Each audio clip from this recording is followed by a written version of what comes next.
Hey everybody, welcome back to Reach Out Reptiles. My name is Garrett Hartle, and this week we are going to take our beautiful logo that so many of you love with all of your Reach Out Reptile swag and throw it away. It's done. It's good. We loved it. You can love things and then let them go. That is okay. The logo is dead to us now. We're moving on.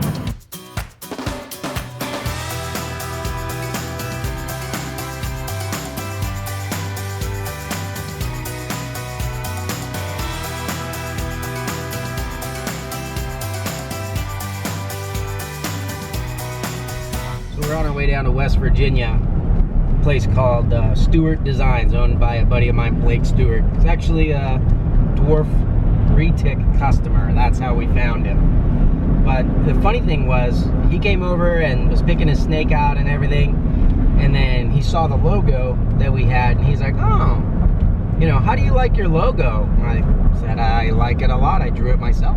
It actually amused me that he suggested that he could do a logo better than the one that I did for myself. He went into how a professional logo should be, brought up some really good points that I knew already that were nagging me. You know, what he explained is the logo is cute and everything. It has a lot of meaning to it, but it's basically an illustration. It's not really a logo. This year is 5 years for us at Reach Out Reptiles. I figured if there was ever a good time for us to do a little bit of a refresh on the brand, it would be now. I'm excited to see the logos and the designs they came up with. How do you feel about the idea in general as far as a rebrand?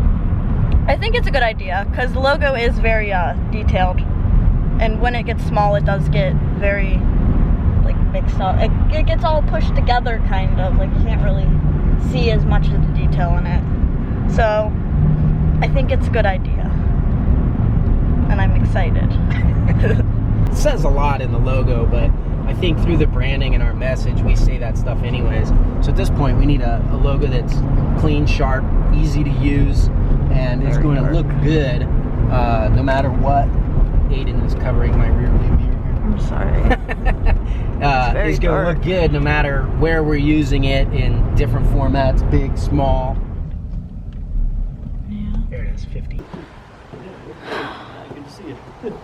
Hi, puppy. And then, so start off just kind of briefly recapping kind of what makes an effective logo, you know, what goes into an effective logo, kind of some of the things I talked to you about before. Just briefly, you know, nothing as extensive as before, just so those things are fresh on your mind as we're presenting them and as you're, you know, looking through them and so forth. After that, we're going to go into, you know, the concepts. So we'll go into talking about the colors that we chose and why, the fonts. We'll also go into like orientations of them, put together some mock-ups so you can see, you know, how they're can be used and come into play. We'll do the same kind of format for concept number 1, number 2, number 3, and then at the end we'll pull everything up together and we'll discuss them. Okay. So, yep. All right. We'll get right to it. Although I do like the SD, that works great. Yeah. So. Oh wait, that's your logo. So that being said, we'd like to issue the following warning that it's never love at first sight. It's not to say that you're not going to love the concept. It's not to say that they're not going to be effective for you in any way. Just kind of acknowledgement of the fact that it's pretty jarring to see something like a logo for the first time, especially when you have such familiarity with something currently.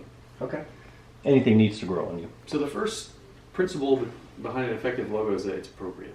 Okay. This has to do with having the right feel, the right attitude, and that's really influenced by 3 main ideas. Color. Color has a lot of psychological associations, emotional associations. You have imagery, you know, different symbolism that could be used, and then type. Next, the logo needs to be memorable.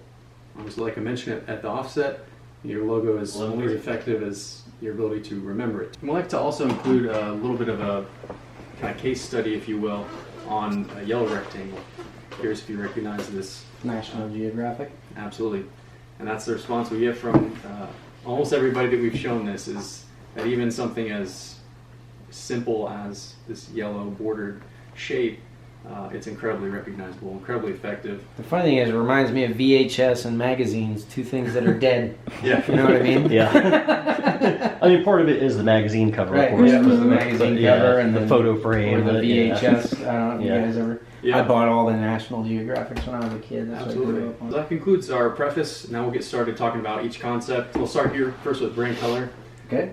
So brand color is loosely inspired by a color palette based on snakes and wood. So it has the natural brown tones, not only with that association visually to the product, the feel you're looking for, but also brown's a color that's reliable, it's dependable, it's natural.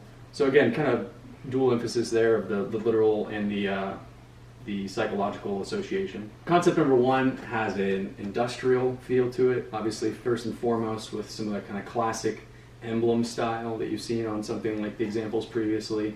It's also very versatile. It has an icon that you can separate from the emblem, so it has the 2 ways to be used. So you have the kind of subtle imagery connected to reptiles without being incredibly literal and pictorial and generic, which is I think kind of the reasoning. Maybe you mentioned you didn't want something potentially with a snake or a reptile. Yeah. So something that is very distinct, especially in its style. Again, Yeah, you had mentioned in the brief, that you probably didn't want reptiles or snakes in the logo, But and it's so just too fun. yeah, but the thing is, it is what you do, and Sure. and I think what you really don't want is just to look like everybody else that just has like a bland silhouette of a snake, Okay. And so this is done in a very different way. And what's the, the squiggling? What is that? Where did you guys get that? As far as this shape, is that like a city skyline? kind of whatever association you want with that. It can mimic kind of the beams, the city, like the beams. That wasn't intentional though? No. Not really. Really, just kind of playing off the feel. First of all, I like if the snake looks like city skyline. I think that's kind of cool. Let's move on. Yeah, we'll continue here to What do you see guys the whole- think? So that concludes concept number 1. So concept number 2 takes a little bit different turn. Still inspired by the same kind of feel, the same time period, industrial, some of those font examples that we previously showed. This has a much more practical and kind of simple overall feel. Okay. It features a letter mark. So the letter mark does a lot of the heavy lifting with this, not snake-based or reptile-based. And it's kind of a stylized version of an R, mirrored with an R, where the shells of the R overlap to kind of look like an O. Okay. So you'll see here how that all comes together. Again, very simple, very utilitarian, strong. You'll see again, just as easily versatile, continuing through some of the different examples of color combinations. So continuing to concept number 3. Concept number 3 takes a little bit of a different turn in a more kind of natural looking aesthetic.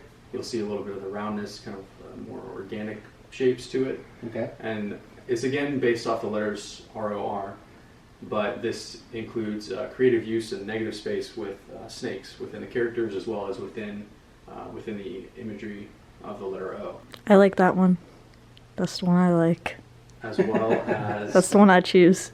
as, again within It has a these. great shape. The shape is very well balanced. Thank you. Yeah, the R and the R, everything makes it perfectly symmetrical. Even the snake's heads, kind of. And the snake head, we filling up the O. And yeah, and we customized that to again fit that shape of the reticulated python heads because they have a very distinct kind of shape to their head. And at this point, we're curious just to hear, what are your thoughts? How do you think this achieved what you were looking for? I think any one of the logos would work as far as, good usability, recognizability. You certainly have the 2 on the left are like thicker, blockier, more solid feeling. The one on the right, a little bit more elegant, with the thinner font and just the space between the lettering. I like the shape of the one on the right the best as far as the shapes of it go. Out of the 3, probably my 2 favorites are the 2 outside ones. Us too. Me too. Yeah. I agree. The center one I think could still work, but I think maybe like a different font base for the design of the 2 R's. I can just imagine walking through Tinley Park and them kind of blending in is what I'm afraid of. These are beautifully done, but the concept of using the initials and making them snakes is probably the most common concept. The other thing is I like the color combinations. It's nice to actually have a color, not just be black and white all the time. The first one fits your brief the most, is closest to the feel you were asking for in the brief. The third one was, another option. There's just something a little bit unbalanced about it. I don't know what it is, if it's like the lines in here. This one I love. the negative and positive space in between repetitively. I think that's really beautiful. But this one has that as well. To some of the Aiden, similar you like the responses. last one the best. I really like the words on the first one, the words and like the shape of it all. But I really like the ROR logo on that one. Comment below, tell me what you think. I mean, ultimately we're gonna have to pick something and go with it here at Tinley. Well, looks like we have a new logo. Ultimately, I hope I made the right choice. I hope you guys like it. And it's something that resonates with you guys. I think they did a pretty good job of capturing it. We made a few little tweaks, which, you know, maybe we'll show you guys the behind the scenes on kind of why I wanted to change what I wanted with their original proposed one. If that's something you guys want to see, comment below. Otherwise, if you're just dying to see what the logo was that we picked, come and see us at Tinley Park. If you can't make it to the Tinley Park show, we're going to actually roll it out there and have a bunch of fun stuff and ways for you guys to come and show your support for Reach Out Reptiles and what we're doing. If you can't make it there, just stay tuned right here, click the notification bell or whatever you got to do to make sure that you get notified when new videos come out. Because I'm going to have Aiden over here walk around his first Tinley Park show and show you all what we think, so you can include the new logo there and you guys can follow along. I'm so excited for Tinley, guys. It's coming up. Tinley's in the house! Wait, that doesn't make any sense. Goodbye.